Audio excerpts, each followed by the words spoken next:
Karena sholat ini tiang agama yang pertama kali dihisab, ibadah tidak tergantikan. Sehat, sakit, di rumah, di perjalanan, tetap wajib sholat. Kaya, miskin, tetap wajib sholat. Saatnya Tazkiyah Kolbu bersama Majelis Asyikro. Makin jauh. Nah Ustadz, ini kan ngomongin tentang Isra Miraj ya. Apakah sahabat Nabi yang pertama kali percaya dengan peristiwa Isra Miraj itu siapa Ustadz? Oh iya. Ya. Silahkan. Terus juga mungkin implementasi hikmah peristiwa dari Isra Miraj dalam kehidupan sehari-hari itu seperti apa? Oh ya. Yang pertama, sahabat Nabi pertama kali percaya dengan peristiwa Isra Miraj itu adalah Abu Bakar As-Siddiq, sahabat yang terdekat. Bahkan beliau itu mendapatkan gelar As-Siddiq itu karena yang pertama kali membenarkan. As-Siddiq itu benar, yang membenarkan bahwa peristiwa itu benar adanya. Kejadian Islam itu benar terjadinya itu. Kemudian hikmah apa? Implementasi hikmah peristiwa Isra Miraj dalam kehidupan sehari-hari.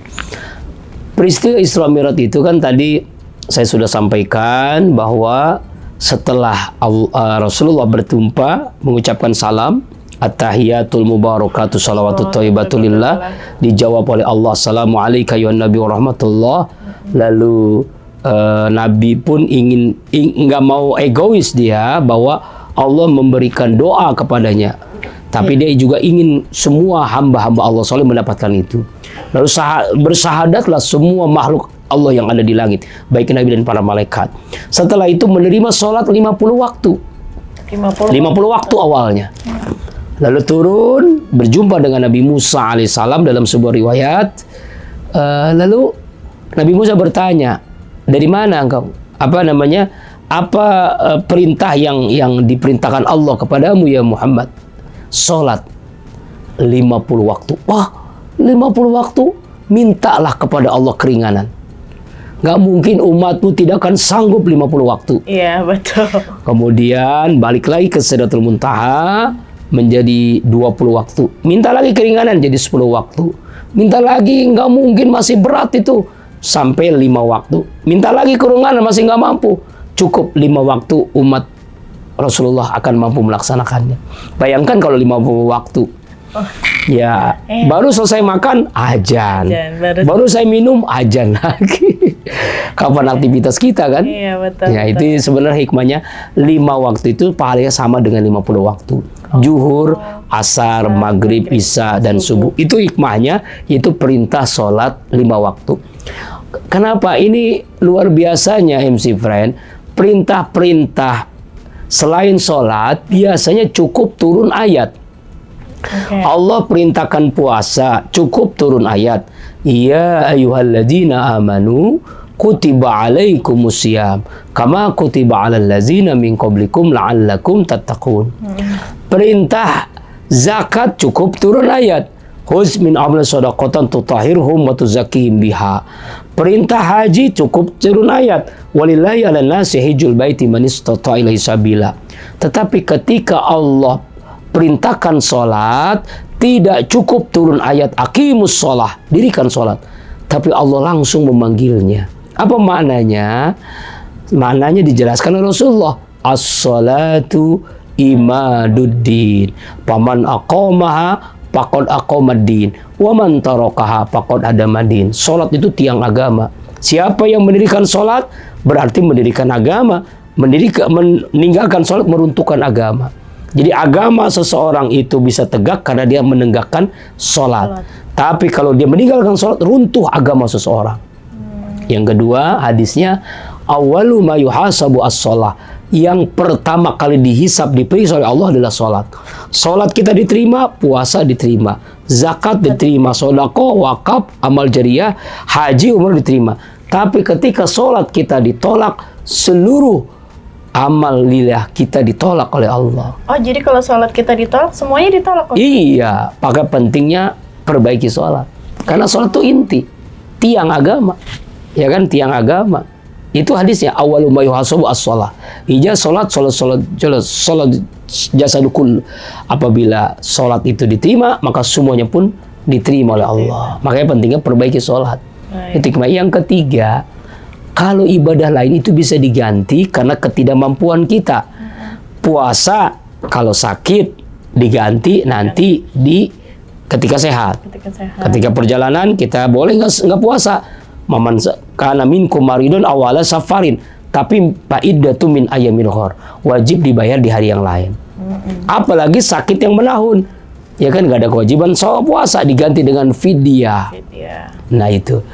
Artinya diganti dengan beras, tidak dengan sholat. Dengan puasa. Zakat bagi yang mampu. Kalau nggak mampu menerima zakat, dia berhak menerima zakat. Mustahik zakat, fakir miskin nggak mampu zakat dan menerima zakat. Haji apalagi ibadah haji, manis toto bagi yang mampu untuk melaksanakan. Tapi sholat, yang kaya, yang miskin, yang sehat, yang sakit, yang di rumah, yang di jalan tetap wajib sholat. Dimanapun tetap wajib sholat, nggak ada keringanan. Pak, saya kan miskin, tetap wajib sholat. Nggak ada alasan. Iya, nggak ada alasan. Pak, saya kan sakit, tetap wajib sholat. Kan Pak, saya dalam perjalanan tetap wajib sholat. Betul. Nah, jadi sholat itu ibadah tidak tergantikan. Sehat, wajib sholat. Sakit, wajib sholat. Kalau nggak mampu berdiri kan boleh berduduk. Nggak mau duduk, boleh berbaring. Berbaring nggak mampu, boleh dong.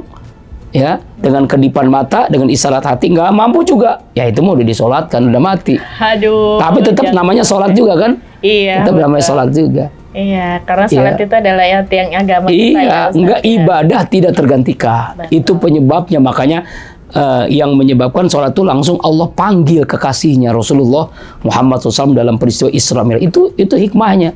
Implementasi hikmahnya adalah kita melakukan sholat dalam kehidupan sehari-hari kan. Perbaiki sholat kita. Karena sholat ini tiang agama yang pertama kali dihisab, ibadah tidak tergantikan. Sehat, sakit, di rumah, di perjalanan, tetap wajib sholat. Kaya, miskin, tetap wajib sholat. Nah itu. Itu yang kedua. Implementasi hikmah itu dengan peristiwa Isra Mi'raj ini. Nah, untuk memahami peristiwa Isra Mi'raj nih Ustadz ya, secara logis, apalagi di era sekarang. Nah, ya, bagi Gen Z ya. Bagi Gen Z. Nah. Tapi jangan dijawab dulu MC Friend ya pastinya. Jangan kemana-mana, stay tune terus di MC Podcast.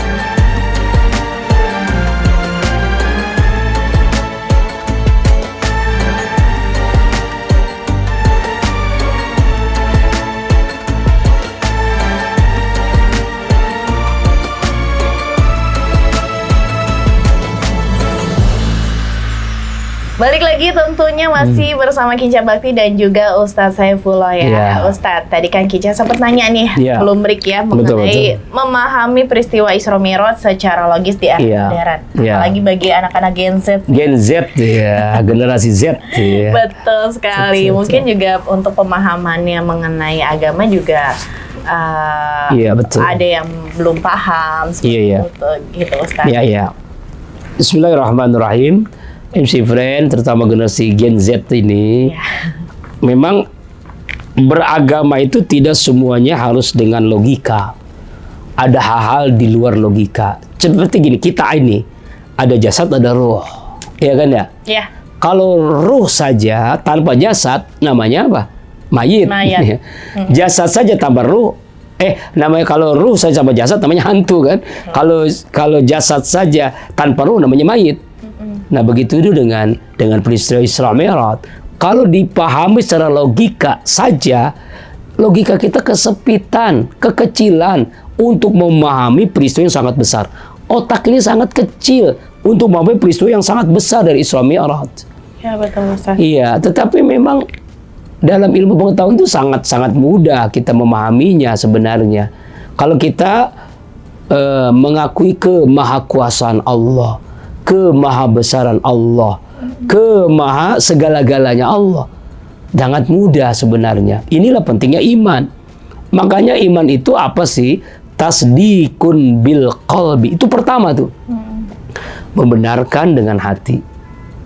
Berarti kalau orang nggak membenarkan, berarti dipertanyakan imannya. Ya kan? Lalu qaulun bil lisan, diucapkan dengan lidah, amantu billah. Lalu bil jawari, dengan anggota tubuh dia terjemahkan. Nah, jadi memahami secara logis ini pertama bahwa tidak semuanya apapun kejadian peristiwa ada yang memang harus dengan logika, tapi tidak semuanya dengan logika, harus dengan iman.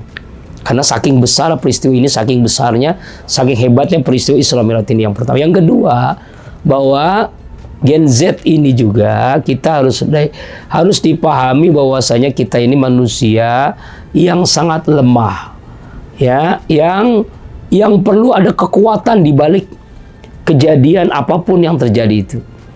Ya itulah percaya kepada Allah. Makanya ada rukun iman, ya kan? Iman kepada Allah, iman kepada malaikat, iman kepada Nabi dan Rasul, iman kepada kitab, iman kepada hari kiamat, iman kepada qada qadarnya Allah. Betul. Nah inilah iman. Iya, kalau hanya dilogikakan saja, sama aja nanti materialistis nanti kita, hedonis, ya kan? Ya sekuler, ya nggak jauh beda dengan komunis nanti akhirnya. Ya hanya mengandalkan akal saja, logika saja. Ternyata agama Islam itu sangat mudah dipahami kalau orang menggunakan akal yang sehat, hati yang bersih. Ya, logika ini sangat-sangat masuk akal. Bayangkan, makanya Allah menggunakan kalimat asra, Allah yang menjalankan, Allah yang aktif. Rasulullah terima beres. Kalau Rasulullah yang aktif, mungkin kita tidak akan percaya, nggak mungkin lah. Ya, betul. Tapi ini Allahnya yang aktif, Allah yang menjalankan. Jadi sangat mudah kita untuk memahaminya. Gitu. Ya, generasi Z ini. Jadi begitu. Ya, generasi Z, Gen Z, ya Gen Z ya. Gen Z ya, MC Friend, bahwa Allah yang menjalankan. Allah yang aktif. Allah yang menciptakan alam semesta. Allah yang menjalankan hambanya dari Masjidil Haram ke Masjidil Aqsa menuju Sidratul Muntaha, dan itu sangat mudah bagi Allah. Sangat mudah bagi Allah menciptakan makhluk yang mudah, apalagi menjalankan hambanya. Gitu, MC Friend. Kemudian peristiwa Isra Mi'raj tadi kita sudah pernah di awal-awal kita bahas ya, bahwa ada kauniyah, ada robbaniyah. Ini mengulang aja lagi supaya kita masuk ke pertanyaan yang ketiga ini. Kauniyah itu sebab akibat. Ya, tapi ada peristiwa, ada yang tidak menggunakan kauniyah, yaitu robbaniyah. Ya kan, robbaniyah itu kemahakuasaan Allah. Kalau kauniyah tadi sebab akibat, ada kita karena ada ibu ayah kita. Ya kan, kalau robbaniyah ada manusia yang tidak lewat proses pernikahan. Itu siapa? Nabi Isa alaihissalam tidak punya ayah, dia hanya punya ibu. Masuk logis gak? Nggak mungkin, mustahil. Kenapa? Karena nggak mungkin. Masa Maryam punya anak, makanya Maryam waktu itu kan dikatakan pezinah lah, pelacur lah. Karena dia hamil, tidak ada suaminya. Nah, sangat aib sekali. Padahal Maryam ini wanita suci yang full ibadah 24 jam di mihrab, di Masjidil Aqsa, di Baitul Maqdis. Jangankan manusia, jin aja belum pernah menyentuhnya. Saking hebatnya ibadahnya Maryam ini. Jadi nggak mungkin dia hamil kan? Nggak masuk logika kita. Itu namanya kauniyah. Tapi ketika kita masuk ke ruangan robbaniyah, ke mahakuasaan Allah, baru kita yakin, oh iya, ya kan? Ini Allah yang berkehendak, bukan Maryam yang pengen. Innama amruhu idza arada syai'an ayyaqula lahu kun fayakun. Kalau Allah berkehendak jadilah. Sangat mudah bagi Allah. Jadi Gen Z ini memahaminya begitu. Ada kauniyah, ada robbaniyah. Sama juga peristiwa-peristiwa yang lain juga seperti itu. Contohnya adalah ketika Nabi Ibrahim dibakar hidup-hidup oleh Namrus. Kalau menurut logika kita, Nabi Ibrahim akan hancur, akan hangus, terbakar api yang sangat besar itu. Ya kan? Karena apinya sangat besar. Nabi Ibrahim manusia biasa. Tapi Allah yang berkuasa, Allah mengatakan kepada api, ya narukuni bardau wassalaman ala Ibrahim. Ai api, dingin, sejuk, selamatkan Nabi Ibrahim. Nabi Ibrahim pun selamat. Ya, walaupun api yang sangat besar membakar dirinya. Logika kita nggak masuk akal. Tapi Allah yang menciptakan api, Allah yang menetralkan api, dia makhluk Allah yang menjadi dingin, bahkan menyelamatkan Nabi Ibrahim alaihissalam. Inilah namanya peristiwa Robbaniyah, kemahakuasaan Allah. Jadi ada hal yang masuk logika, tapi ada di luar itu, di luar nalar. Makanya sama dengan MC Fan ketika kita mencari rezeki, menjemput rezeki maksudnya ya. Ada rezeki yang memang Allah kasih karena usaha kita. Dan memang kita wajib berusaha. Tapi Allah kasih rezeki ada lewat arah yang tidak disangka-sangka. Yang disebut dalam Al-Quran itu rezeki min haitsu la yahtasib. Dalam surah At-Tolak ayat yang kedua dan ketiga Allah berfirman, A'udzubillahi minasyaitonirrajim. Wa may yattaqillah yaj'al lahu makhraja wa yarzuqhu min haitsu la yahtasib. Barang siapa orang yang sungguh-sungguh bertakwa kepada Allah, Allah akan memberikan jalan keluar masalah hidupnya. Allah berikan karunia rezeki dari arah yang tidak disangka-sangkanya. Nah, rezeki yang tidak disangka-sangka itu Allah berikan lewat jalur yang namanya bertakwa. Jadi ada rezeki yang lewat usaha, tapi ada rezeki karena takwa. Itulah buah dari kedekatan seorang hamba kepada Allah. Rezeki min haitsu la yahtasib, itulah namanya peristiwa Robbaniyah, kemahakuasaan Allah. Jadi kita harus yakin ya bahwa peristiwa ini benar jadinya, benar adanya, dan ini adalah bagian daripada keimanan. Ujian iman kita, yakin atau tidak. Sama dengan ujian iman ketika peristiwa ini dijelaskan oleh Rasulullah SAW yang terbagi 3 kelompok. Ada yang percaya, ada yang ragu-ragu, ada yang tidak percaya. Yang percaya, kelompoknya Abu Bakar As-Siddiq. Yang ragu-ragu, orang munafik, Ubay bin Salul. Yang tidak percaya sama sekali adalah orang kafir, Abu Jahal, Abu Lahab, dan abu-abu yang lain. Nah, kita bagi orang beriman sangat mudah untuk mempercayai peristiwa ini adanya. Kenapa? Karena memang kita melaksanakan sholat 5 waktu.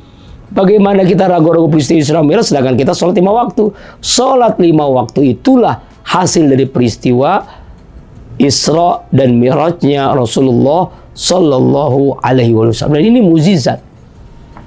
Mukjizat itu adalah sesuatu yang di luar nalar, di luar logika. Sama dengan Nabi Isa menghidupkan orang yang mati, Allah yang berkehendak. Nabi Isa tidak bisa. Allah yang berkehendak, maka Nabi Isa pun bisa menghidupkan orang yang mati. Orang yang buta bisa melihat kembali atas takdir Allah, atas ketentuan Allah. Nabi Isa bisa menjadikan orang yang buta tadi bisa melihat. Dan banyak peristiwa-peristiwa di luar nalar. Nabi Musa dengan tongkatnya membelah lautan. Laut Merah terbelah menjadi 2. Dan itu sangat mudah bagi Allah. Allah yang berkehendak. Nabi Musa hanya menjalankan perintah Allah Subhanahu wa ta'ala. Jadi ada hal-hal yang masuk akal logika, tapi ada hal-hal yang di luar logika. Ini yang disebut dengan Robbaniyah, kemahakuasaan Allah Subhanahu wa ta'ala. Di era digital sekarang, di era modern sekarang, ya, peristiwa Isra Mi'raj secara logis sebenarnya mudah dipahami kalau kita memakai akal sehat, hati nurani. Karena memang kita orang yang beriman, yang percaya, yang yakin dengan kekuasaan Allah, yang percaya, yakin kemahabesaran Allah. Makanya peristiwa Isra Mi'raj ini diawali dengan kalimat Subhana, Maha Suci Allah. Allah sampai mempertaruhkan kemahasuciannya karena peristiwa yang sangat besar, sangat hebat di panggung sejarah kenabian Rasulullah Sallallahu Alaihi Wasallam. Dari peristiwa Isra Mi'raj ini Allah perintahkan sholat 5 waktu. Yang tadi disampaikan di awal, perintah-perintah Allah itu biasanya Allah cukup turunkan ayat. Peristiwa Isra Mi'raj menunjukkan sholat tidak cukup turun ayat aqimus sholah. Kenapa? Pertama, karena sholat itu tiang agama. Kalau sholat sholatnya ditinggalkan, maka runtuh agama pada seseorang. Sholatnya ditegakkan, maka agama menjadi tegak. Kedua, karena nanti diperiksa di yaumil qiyamah adalah sholat. Awalu ma yuhasabu as-sholat. Kalau sholatnya diterima, puasa kita, zakat, infak, sedekah, wakaf, haji, umroh, baca Quran kita diterima oleh Allah Subhanahu wa taala. Tapi ketika sholat kita ditolak, maka seluruh perintah Allah, puasa, zakat, haji pun ditolak oleh Allah Subhanahu wa taala. Jadi hikmah dari peristiwa Isra Mi'raj itu adalah sholat 5 waktu. Jangan sampai kita tinggalkan, karena itu adalah pokok, itu adalah tiang agama, itu adalah yang pertama kali dihisab nanti di yaumil qiyamah. Karena itu MC friend, bahwa sholat itu kan ada orang yang terbaik, ada orang yang rugi, ada orang yang celaka ketika orang yang melaksanakan sholat ini. Yang pertama yang terbaik adalah orang yang melaksanakan dengan khusyuk. Dalam Al-Quran Allah berfirman, A'udzubillahi minasyaitonirrajim, Qad aflahal mu'minun alladzina hum fi sholatim khashi'un. Sungguh sukses, beruntung orang beriman yang sholatnya khusyuk. Yang kedua, orang yang rugi. Apa itu orang rugi? Sholatnya tidak membuat dia meninggalkan ta'anil fasya wal munkar. Kenapa? Karena sholatnya sahun, karena sholatnya sekedarnya. Yang ketiga lebih parah lagi, adalah sholatnya yang membuat dia makin jauh dari Allah, yaitu yamnaunal ma'un. Dia sholat tapi dia bakhil, pelit, tidak mau mengeluarkan harta yang Allah berikan kepadanya.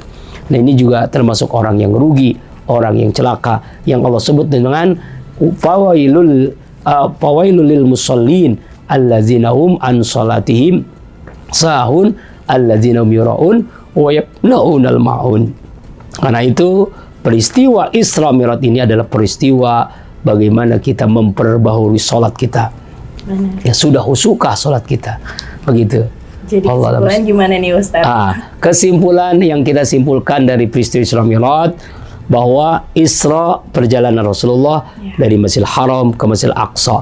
Mi'raj naiknya Rasulullah dari Masjidil Aqsa menuju Sidratul Muntaha. Kemudian dari peristiwa itu Allah perintahkan sholat 5 waktu. Perintah sholat berbeda dengan perintah yang lain. Perintah lain cukup turun ayat.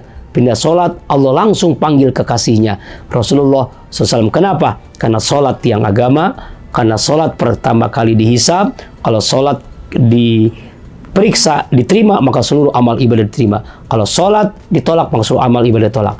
Kesimpulan yang berikutnya, sholat ibadah tidak tergantikan dengan yang lainnya. Sedangkan puasa bisa digantikan karena uzur, bisa diganti dengan fidyah, bisa tidak mengeluarkan zakat karena miskin, dia menerima zakat, dan seterusnya. Tapi sholat, mau kaya, mau miskin, mau di perjalanan, mau di rumah, mau apapun kondisi kita, wajib sholat, ibadah yang tidak tergantikan.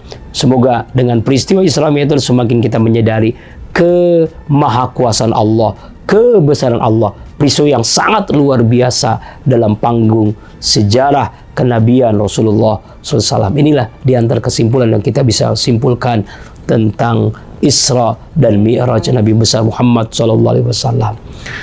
Baik, luar biasa sekali ya Ustadz ya. Pelajaran untuk hari ini MC Friend mengenai Isra Mi'raj. Semoga apa yang sudah disampaikan Ustadz Saiful bisa menjadi pelajaran untuk kita semua. Amin. Akhir kata Kicah Bakti pamit. Wassalamualaikum warahmatullahi wabarakatuh. Waalaikumsalam warahmatullahi wabarakatuh. Subhanakallahumma wa bihamdika asyhadu an la ilaha illa anta astaghfiruka wa atubu ilaik. Demikian Tazkiyah Qalbu bersama Majelis Az-Zikra.